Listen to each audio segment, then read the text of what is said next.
Hey, welcome back. It's been a while since I published a video. I didn't want to create trivial videos that don't bring any added value to what's already in the internet. Today I want to bring you something else, which is the evolution of the president, my Bloodgood Japanese Maple. To recap on its evolution, it has been collected from my garden as a stump in 2018. And it stayed in the growing box until this spring of 2021 when it was repotted on this pot. There is a video about that that you can find in the library, and I have been working on this tree. I have hedge pruned it in the past. You can also find a video about the hedge pruning process. It was fully defoliated. Right now I will come at the end of the year. This is about a week and a half since the leaves dropped. They didn't quite drop. We had a strange fall here in Montreal, and the leaves were still attached, and they only started changing color maybe 4 weeks ago. So 3 weeks ago I removed the remainder of the leaves, although they could have stayed a little longer on the tree, and brought the tree into my cold frame, which I will present to you, my cold greenhouse, which I will present to you when I show a video about the winterizing of my trees, the update for this year. And so now I'm at the end of the period when I can still work on this tree.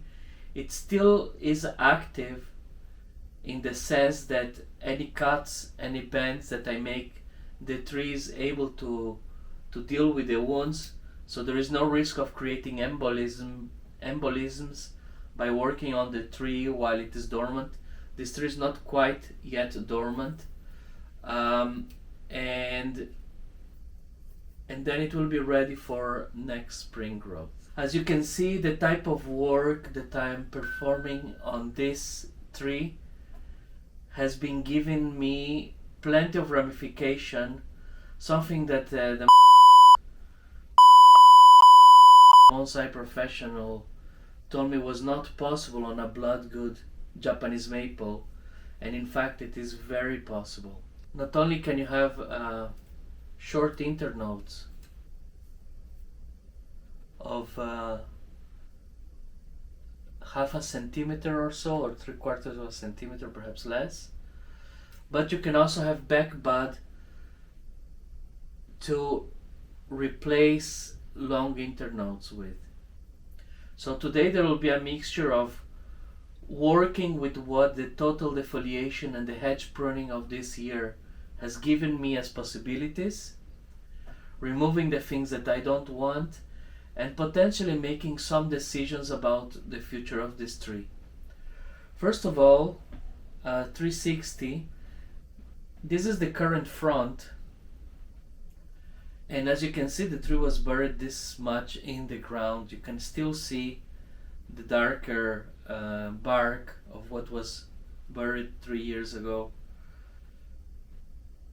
The original front that I had envisioned in the past was this one, but this wound is too big, and in any case it's too short close to the trunk, and so it gives too much of a flat appearance to the tree. The sides of the tree are very wide. Someone could choose the widest sections from this side and even more from this side as potential fronts, but it's not an aesthetic that I like. This grotesque change of taper is something that I don't like. This is much more delicate yet powerful for this tree. This is a tree that has been growing in the ground in my garden, as far as I can tell, for about now nearly 40 years, from about 1984, as I can imagine, as I can determine, when the owners previous to the previous one moved into this house. I had very large branches here that were tapered artificially by carving.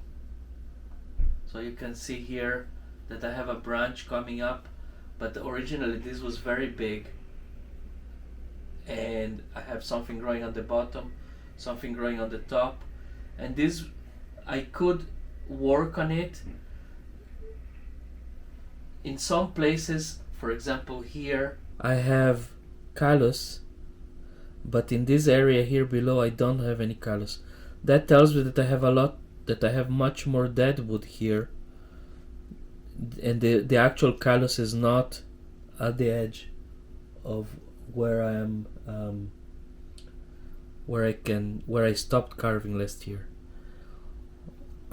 On this section here I also don't have any callus, so that tells me that also the deadwood continues further down. It possibly continues all the way down here. I will not deal with this year. Here on this area we also can see a very strong callus here, very little callus here, so potentially there is some further deadwood here, and very little callus here.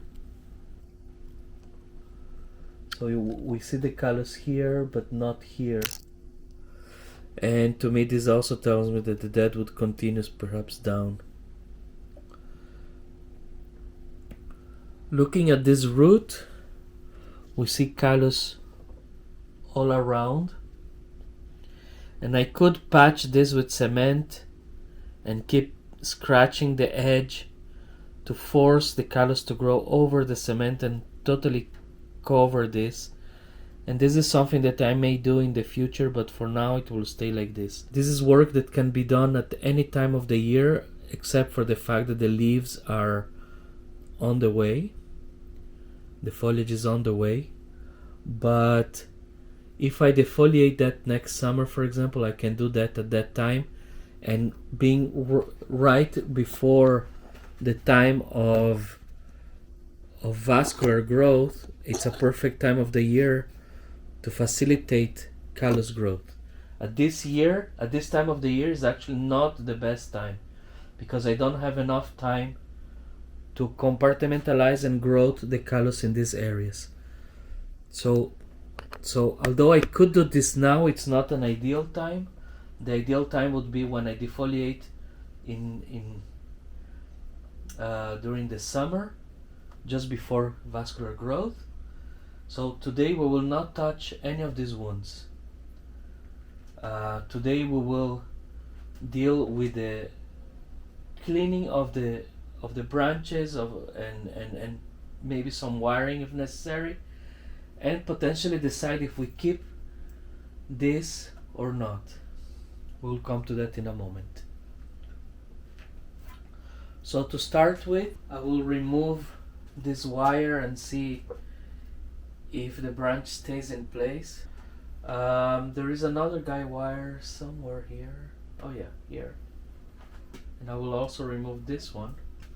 I want to reiterate that although some people work their trees while they are dormant, there are levels to the game, and there are levels to the after care.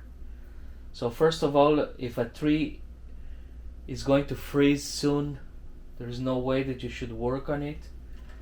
So you have to have winter protection. If you're going to do large bends, I discourage it entirely. But if it's small rearrangements of the branching, for example, that is totally okay. There are pieces of growth at the crotch that I will remove unless I want to entirely remove this branch and use those to replace, which is not the case, for example, here. So this type of growth will be removed. Growth that is growing opposite to each other I will also remove, in a way that I keep what I feel is important for the ramification. And then there is also internal growth that may be used to replace growth with long internodes. For example, here I could use this with half of the internode length as this one. This one has half of the internode length as this one, and I could remove this and keep this.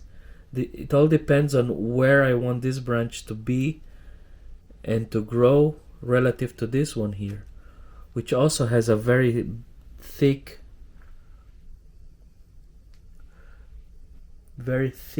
internode relative to what some of this can give me, thick and long.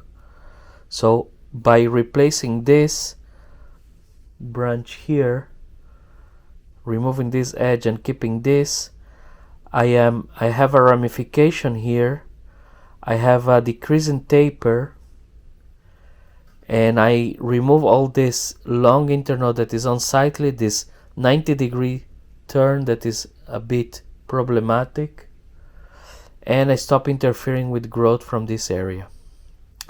So this is the type of logic that I follow, and it's a bit hard to film providing detail in a way that doesn't totally interfere with my workflow. But here, for example, I will remove what we just spoke, and I'm leaving a little bit of a section, and this one I will eventually wire here, so it will have a little bit of an angle. So this is what was removed. If I wanted to keep this, then I could do a number of things. One is to keep one of these two, any combination of the two. I could remove this thick one to keep this for improvement of the taper, and here I have also a ramification, as you can see. Or I could remove this one and keep these two for the very acute angle, or the other two. In this case is much better this, because I already have a ramification here.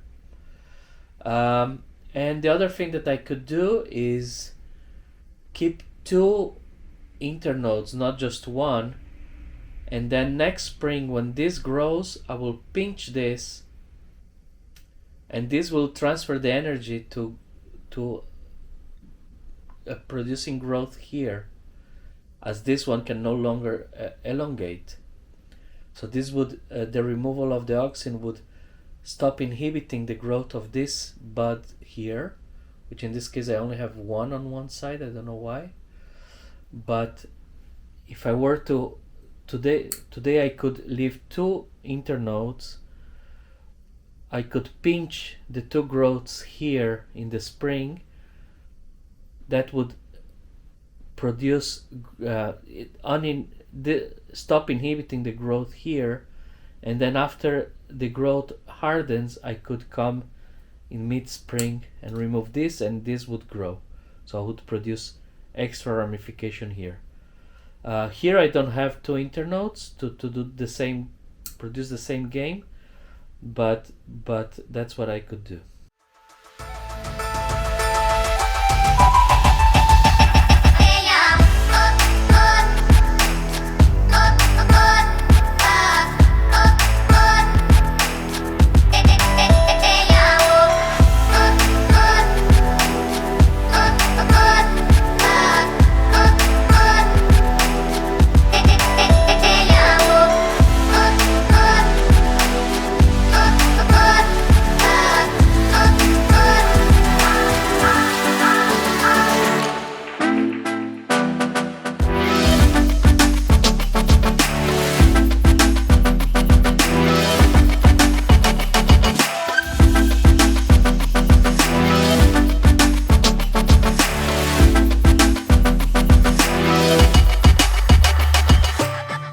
So I have very short internode here and even shorter here, as you can see. and this will be pinched, will stimulate this. This will be pinched. The pinching of this and this will stimulate this growth and this growth, and then in the middle of the spring I'll cut here and here. So I'll have a short internode, a short internode, and then short internodes growing in both directions. Ryan Neal mentions that Kimura mentioned that pruning is 90% of the process of a bonsai, and the more I advance in the art, the more I agree with that statement. Well, not that I would disagree with it, but the more I understand that statement. So pruning decisions are the most important indeed, I realize.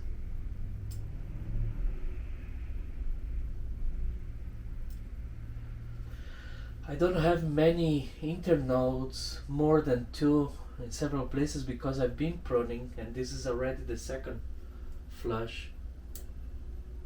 So the fact that I fully defoliated this tree in spring, in the summer, greatly helped. I don't have very large growth to deal with, very long internodes. For example, here again, here I have an internode, not particularly short, and a much longer one. I will pinch this in the spring when they grow. This will stimulate this, and then in the middle of the spring I will cut here. The same here. Here I will probably not do that. I don't have anything back. Here, no. This one is dead. No, it's not dead. I have here. So here I will not pinch, but here I will. The same here. I will pinch to keep this. I will cut this now to have this one, so that once I pinch, I transfer the strength. Oops, I almost did a mistake here. So I'll cut here. I cut here. I have one node that will be pinched, will transfer the energy to this one. So I have finished wiring this first branch, and as you can see, it is a loop here, and then the 2 strands come together, so I can use a lighter gauge on this thicker part, and then they separate and one comes on each side. If you will remember, this was actually on this side, so I twisted it 180 degrees to come here, and I did a slight move. I added a slight movement to make it more interesting, and placed all the growing tips in the direction that I want. I will finish wiring, and as I wire, I will already be twisting the branch on every turn. So if you can notice, I'm already pulling in the direction I want. And I'll get one more piece of wire. So here we'll twist. I'm always twisting the branch in the same direction that I rotate, so that I stretch the wire and make it work.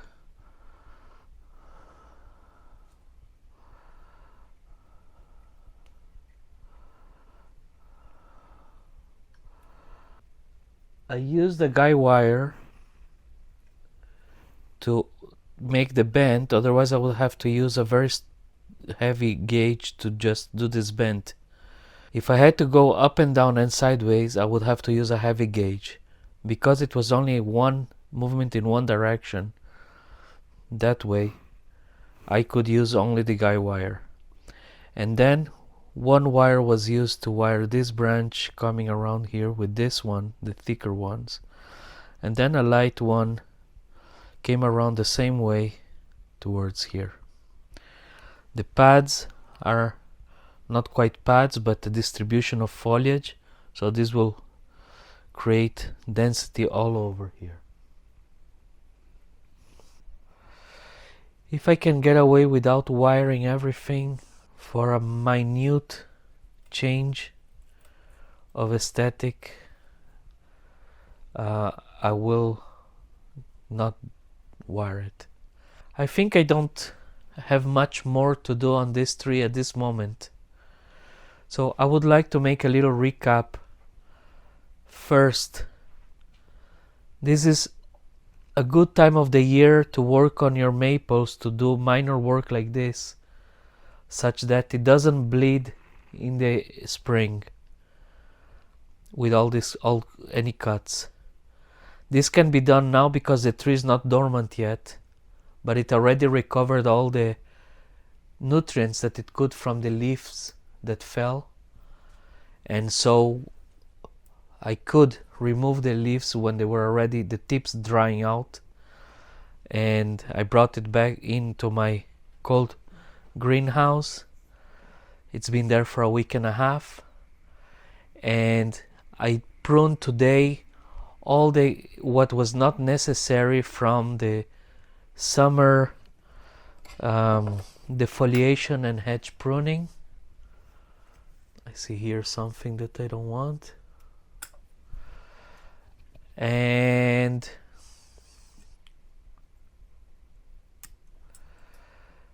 so this was hedge pruned in the summer, defoliated.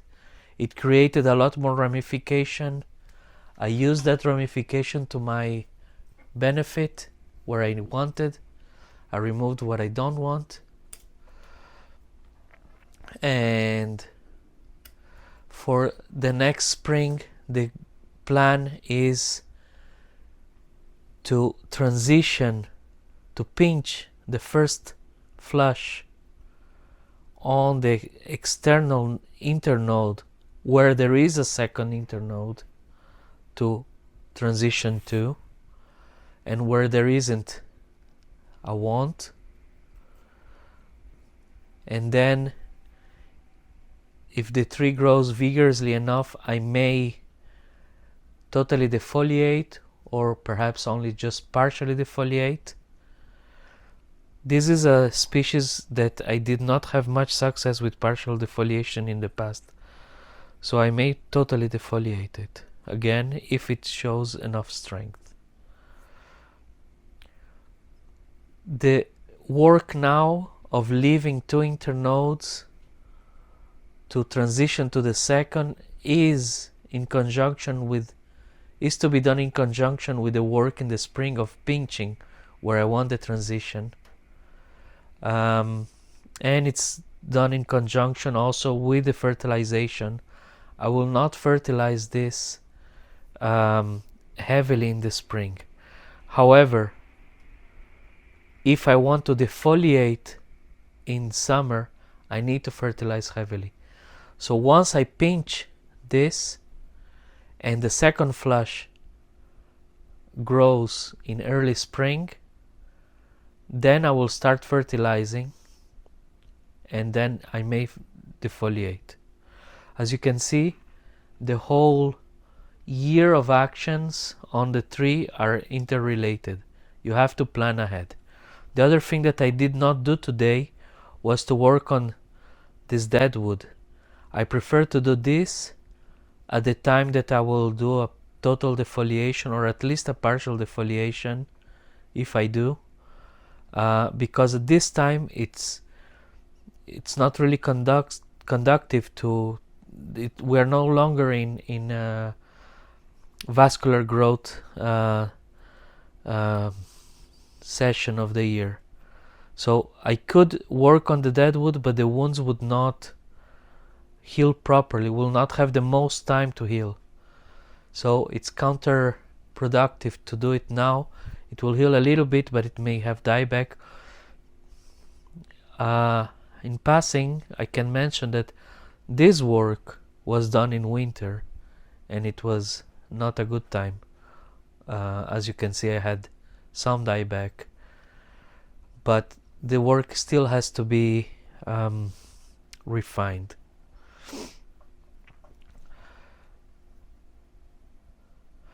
I have a nice profile in all directions, not too long anywhere. The only branch here that is very long is this one and this. I could, and perhaps I should, shorten it to here and here. I think I will do that. But at the same time, I don't want to create a symmetric image. I want the tree to be a little towards that direction. So I'll leave it. I think I'll leave it for now and decide later. But definitely I could cut here, cut here, cut here. I can do that in the spring also, after the first flush hardens. So this is it for now. I hope that this informs you a little bit on your work with deciduous trees, and I hope that you appreciate that with the right techniques, with hedge pruning, with proper care, a species that is, or a variety of maple such as Bloodgood, that is not generally regarded as a good variety for bonsai, actually can produce the same quality of results that other varieties do offer. So I think that it's all in the technique and having the proper technique, more than having an easy species to work with or an easy variety to work with. As you can see, as I'm moving around, I still find things that I forgot to prune. It's always like this. This one I'll remove because it's at the bottom.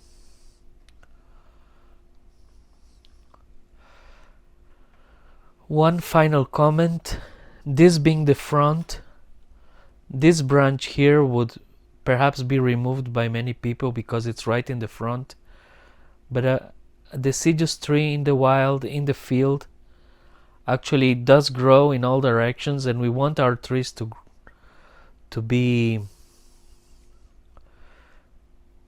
nice from all fronts. The original front was naturally like this without any branches here, and I hope some grow in the future. But this is the new front for now. So I hope you enjoyed this video and you stay safe. Prepare your trees for winter. You should have done that by now. And until the next one, bye bye for now.